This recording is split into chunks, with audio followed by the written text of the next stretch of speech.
আমাকে জেলে যেতে দেন, আমাকে জেলে নেয় না কেন? আমি তো যেতে চাই, বাংলার 19 কোটি মানুষকে শোনাতে চাই আমি তাহিরে কি অপরাধ করেছি, কোন মামলায় আমি আজকে গ্রেফতার। গোটা 19 কোটি মানুষ জানবে কারা নির্যাতিত আর নির্যাতন কারা করে। নাসিরনগরের পীর মাশায়েখ ঐক্যবদ্ধ, বুলেট আসুক ব্যালট আসুক সকল ব্যাপারে ঐক্যবদ্ধভাবে আমরা মোকাবেলা করব।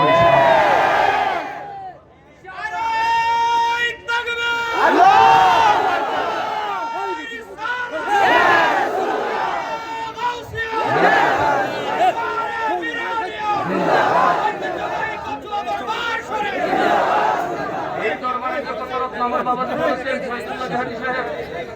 যে কার দরবারে আসছেন, এরকম হাস্তি এরকম ওলি আসমানের নিচে খুব কম পাওয়া যায়।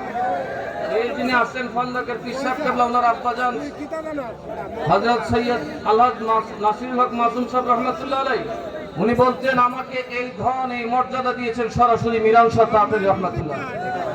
এবং আপনারা খন্দকের মাহফিলে যদি যান, আমি জানি যাওয়া দরকার, দেখলাম আলহামদুলিল্লাহ সুবহানাল্লাহ, এটার কোনো মাথা মুথা নাই, খালি মানুষ আর মানুষ। কথা বুঝতে পারছেন?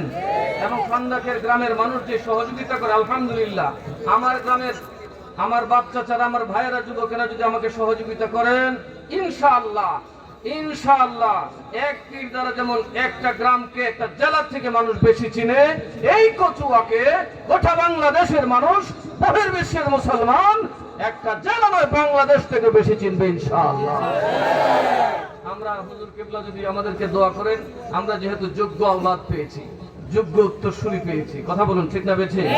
এই পর্যায়ে আপনাদের সামনে বক্তব্য নিয়ে আসতে বিনীত অনুরোধ জানাচ্ছি আমাদের আহলে সুন্নাত ওয়াল জামাত ব্রাহ্মণবাড়িয়া জেলার মুহতারাম সাংগঠনিক সম্পাদক আমাদের সহযোদ্ধা ভাই